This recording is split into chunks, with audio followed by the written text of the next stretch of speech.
اعوذ باللہ من الشیطان الرجیم بسم اللہ الرحمن الرحیم قال رب السجن احب الی مما یدعوننی الیہ والا تصرف عنی کیدہن اصب الیہن واکن من الجاہلین۔ اس نے کہا، اے میرے رب، قید خانہ مجھے اس سے زیادہ پسند ہے جو مجھے دعوت دے رہی ہیں۔ اگر تو نے ان کا فریب مجھ سے نہ ہٹایا تو میں ان کی جانب مائل ہو جاؤں گا اور جاہلوں میں سے ہو جاؤں گا۔ سورۃ یوسف آیا 33۔ یوسف علیہ السلام نے اس موقع پر اللہ تعالیٰ سے دعا کی جب مصر کے اونچے طبقے کی خواتین اور عزیز مصر کی بیوی ان کے آگے پیچھے ہوئی تھیں۔ انہوں نے اپنے رب سے پناہ مانگتے ہوئے کہا، رب السجن احب الی مما یدعوننی الیہ، اے میرے رب، قید خانہ مجھے اس سے زیادہ پسند ہے جو مجھے دعوت دے رہی ہیں۔ یوسف علیہ السلام عورتوں کے گھیرے سے گھبرائے اور اللہ تعالیٰ کے آگے ہاتھ پھیلا دیے کہ اے میرے رب، بے حیائی کی زندگی سے جیل بہتر ہے۔ ان عورتوں کی دعوت کے مقابلے میں مجھے قید خانہ منظور ہے۔ جو انسان کسی کی دعوت گناہ کے جواب میں اللہ تعالیٰ سے ڈر جائے، اس کا اجر کیا ہے؟ 7 آدمیوں کو اللہ تعالیٰ قیامت کے دن عرش کا سایہ عطا فرمائے گا۔ ان میں سے ایک وہ شخص ہے جسے ایک ایسی عورت دعوت گناہ دے جو حسن و جمال اور جاہ و منصب والی ہو اور اس کے جواب میں کہے کہ میں اللہ تعالیٰ سے ڈرتا ہوں۔ ابو ہریرہ رضی اللہ تعالیٰ عنہ سے روایت ہے کہ آپ صلی اللہ علیہ وآلہ وسلم نے فرمایا، 7 طرح کے لوگ وہ ہیں جنہیں اللہ تعالیٰ اپنے سائے میں پناہ دے گا۔ ان میں ایک وہ شخص جسے کسی صاحب حیثیت اور صاحب جمال عورت نے دعوت گناہ دی تو اس نے کہہ دیا، میں تو اللہ تعالیٰ سے ڈرتا ہوں۔ سہل بن سعد رضی اللہ تعالیٰ عنہ سے روایت ہے، رسول اللہ صلی اللہ علیہ وآلہ وسلم نے فرمایا، جو شخص مجھے اپنے 2 جبڑوں کے درمیان چیز یعنی زبان کی اور اپنی دونوں ٹانگوں کے درمیان چیز شرمگاہ کی ضمانت دے دے تو میں اس کے لیے جنت کی ضمانت دیتا ہوں۔ لقمان حکیم نے کہا، حقیقت پاک دامنی ہے، یعنی حقیقت پاک دامنی ہے، پاک دامنی ہے تو یہی حقیقت ہے۔ نبی صلی اللہ علیہ وسلم دعا کیا کرتے تھے، اے اللہ، مجھے میرے نفس کے شر سے بچا لے اور درست کام پر مجھے مضبوطی عطا فرما۔ اے اللہ، اپنے حلال کے ساتھ میری کفایت فرما اور مجھے اپنے فضل سے اپنے حرام سے بچا کر اپنے سوا ہر کسی سے بے نیاز کر دے۔ اے اللہ، میرے دل میں میری ہدایت ڈال دیجئے اور میرے نفس کی برائی سے بچا لیجئے، آمین یا رب العالمین۔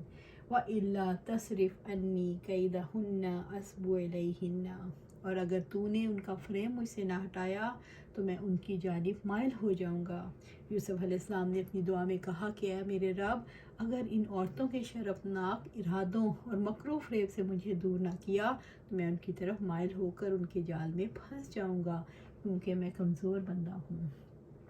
وَأَكُن مِّنَ الْجَاهِلِينَ، اور جاہلوں میں سے ہو جاؤں گا، کیونکہ یہ سب جہالت کا کام ہے، کیونکہ جاہل ختم ہو جانے والی قلیل لذت کو جنت میں حاصل ہونے والی دائمی لذت اور انواع و اقسام کی شہوات پر ترجیح دیتا ہے، اور جو دنیا کی اس لذت کو جنت کی لذتوں پر ترجیح دیتا ہے اس سے بڑھ کر کون جاہل ہے۔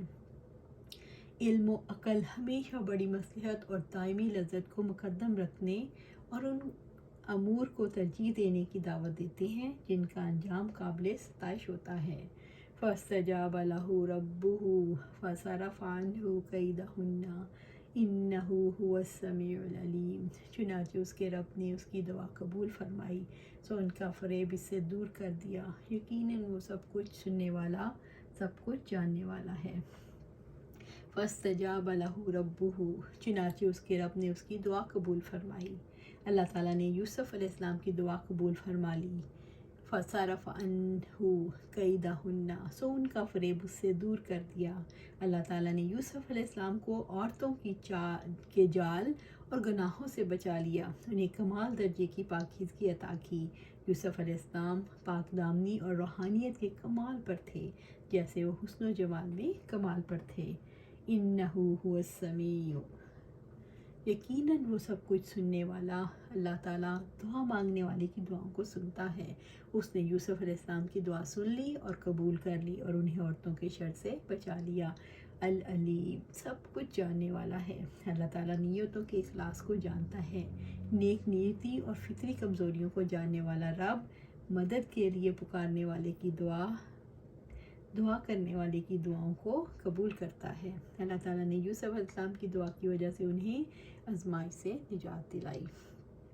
ثم بدلهم من بعد ما رأوا الآیات لیسجننه حتی حین، پھر اس کے بعد انہوں نے کئی نشانیاں دیکھ لیں، یہی ظاہر ہوا کہ ایک عرصے تک وہ اسے لازماً قید کر دیں۔ سورۃ یوسف آیت 35۔ ثم بدلہم، پھر یہی ظاہر ہوا لوگوں پر اور عزیز مصر پر، یوسف علیہ السلام کی پاک دامنی ظاہر ہو گئی۔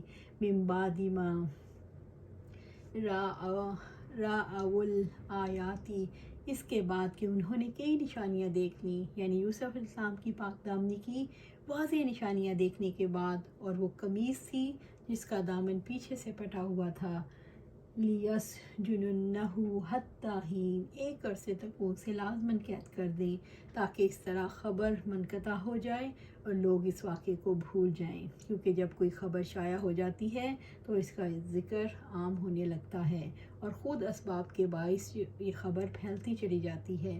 جب اسباب معدوم ہو جاتے ہیں اس واقعے کو بھلا دیا جاتا ہے۔ چنانچہ انہوں نے اس میں یہی مصلحت دیکھی تو یوسف علیہ السلام کو قید خانے میں ڈال دیا۔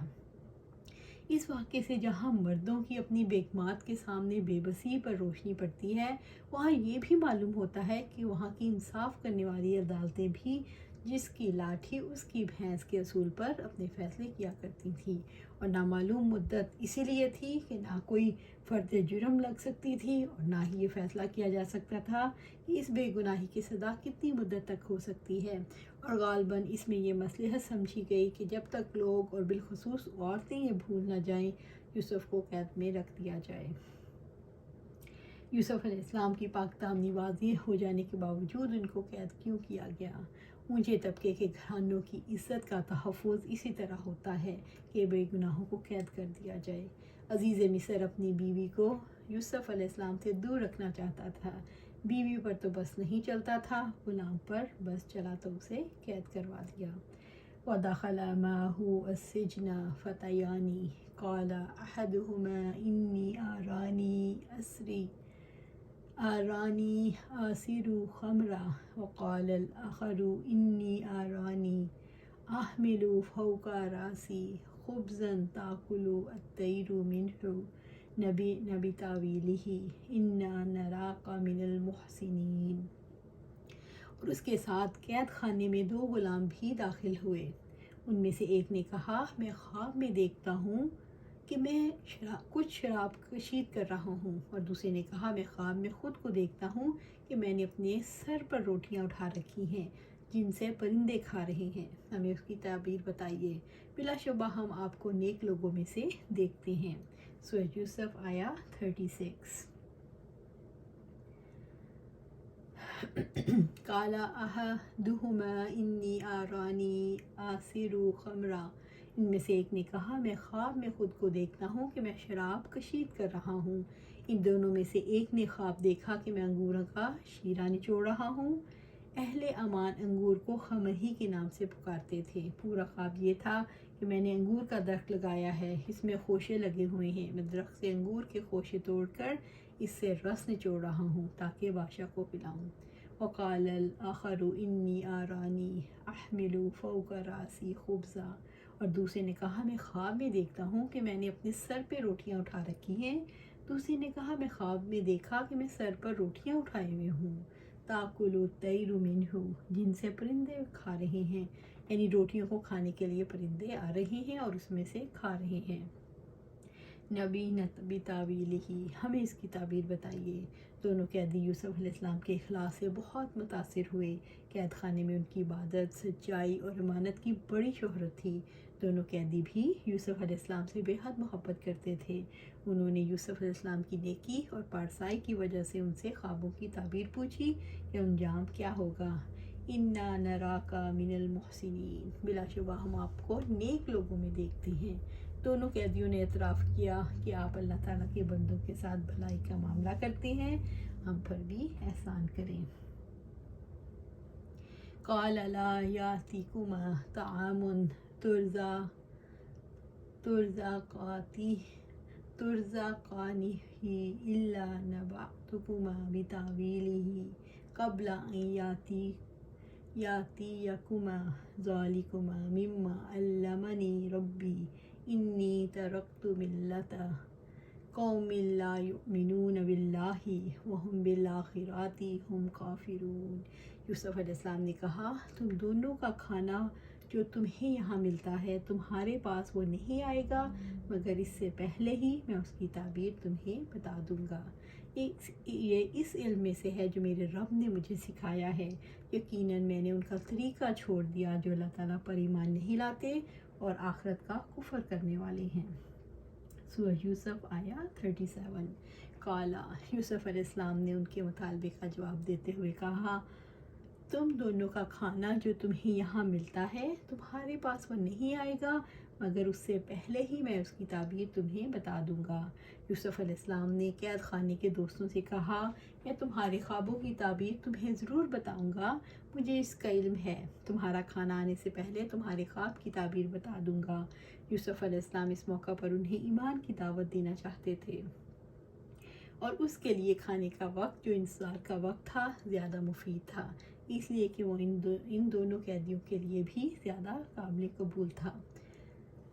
ذالکما، یعنی میں تم دونوں کو تعبیر بتاؤں گا، مما علمنی ربی، اس علم سے جو میرے رب نے مجھے سکھایا ہے۔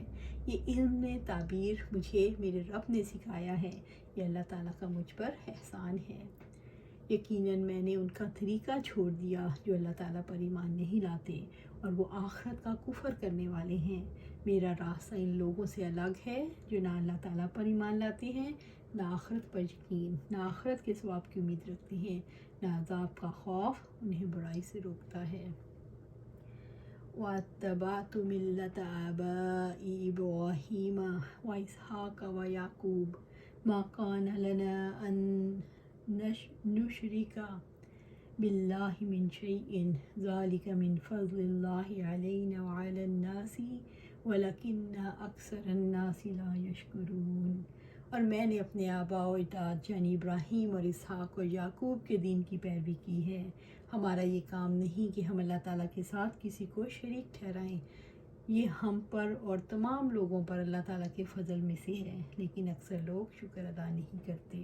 سورہ یوسف آیا 38۔ وَاتَّبَعْتُ مِلَّةَ، اور میں نے دین کی پیروی کی ہے، یعنی میں دین کی پیروی کرتا ہوں۔ آبائی ابراہیم و اسحاق و یعقوب، اپنے آباء و اجداد یعنی ابراہیم اور اسحاق اور یعقوب، یعنی میں اپنے باپ دادا جو اللہ تعالیٰ کے نبی تھے ان کے راستے پر چل رہا ہوں۔ میں کفر اور شرک کے راستے سے الگ ہوں۔ میں نے کافروں کے دین کو چھوڑ دیا جو اللہ تعالیٰ کی وحدانیت کی تصدیق نہیں کرتے، نہ یہ اقرار کرتے ہیں کہ وہ زمین اور آسمان کا خالق ہے، اور میں نے اپنے باپ دادا ابراہیم، اسحاق اور یعقوب علیہ السلام کے دین کی پیروی کی ہے جو توحید خالص کی طرف دعوت دیتے تھے۔ اللہ تعالیٰ کی جانب سے سچے نبیوں پر ہمیشہ رحمت کی بارش رہے، آمین۔ ما کان لنا، یہ ہمارا کام نہیں، ہمارے لیے درست نہیں، ہمارے لائق نہیں، ان نشرک باللہ من شیء، کہ ہم اللہ کے ساتھ کسی کو شریک ٹھہرائیں، کہ اللہ تعالیٰ کے ساتھ کسی قلیل اور حقیر یا عظیم چیز کو شریک ٹھہرائیں، یعنی ہم اللہ تعالیٰ کو ایک مانتے ہیں اور اسی کے لیے دین اور عبودیت کو خالص کرتے ہیں۔ ہمیں یہ زیب نہیں دیتا کہ ہم اپنے معبود کے ساتھ کسی کو شریک کریں۔ جس نے خلوص کے ساتھ لا الہ الا اللہ کہا، اس پر اللہ تعالیٰ کا بڑا فضل ہے۔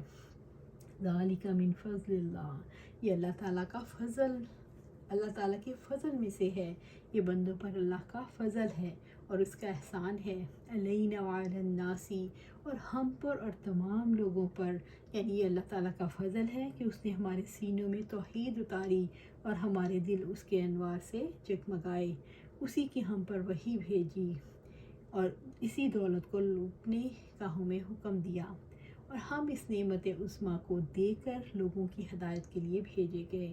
اللہ تعالیٰ کا یہ فضل لوگوں پر بھی ہوتا ہے جو انبیاء کے راستے پر چلتے ہیں اور گمراہوں سے بیزار رہتے ہیں۔ رب العزت نے انہیں ہدایت کے راستے پر چلایا اور انہیں ایسی باتیں سکھاتا ہے جن کو وہ پہلے نہیں جانتے۔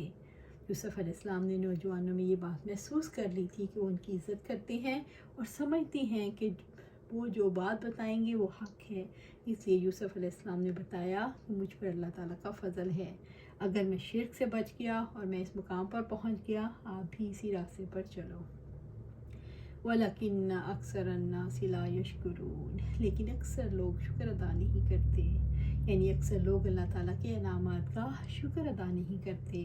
اللہ تعالیٰ کی سب سے بڑی نعمت اس کی جانب سے آنے والی رہنمائی ہے، اس کی ہدایت ہے، لیکن اکثر لوگ نبیوں کو، دین حق کو پہچاننے سے محروم رہتے ہیں۔ اکثر لوگ رب العزت کی دی ہوئی تعلیم کو ٹھکرا کر شیطان کی تعلیم کو اپنا لیتے ہیں، جیسا کہ فرمایا، کیا آپ نے نہیں دیکھا ان لوگوں کی جنہوں نے اللہ تعالیٰ کی نعمت کو ناشکری سے بدل دیا اور اپنی قوم کو ہلاکت کے گھر میں اتار دیا، جہنم میں وہ اس میں داخل ہوں گے اور بہت بری قرارگاہ ہے۔ سورۃ ابراہیم آیا 28 اور 29۔ اللہ سبحانہ تعالیٰ سے دعا ہے کہ ہم قرآن و سنت کے مطابق اپنی زندگیاں گزاریں، اللہ سبحانہ تعالیٰ ہمیں اس پر جما دے، اللہ سبحانہ تعالیٰ ہمیں قرآن اور ہمیں دین کی اقامت کے لیے چن لے، اللہ سبحانہ تعالیٰ ہمیں اور ہماری آنے والی نسلیں جو قیامت تک آنی ہیں ان کو صراط مستقیم پر رکھ اور انہیں استقامت عطا فرما، آمین یا رب العالمین۔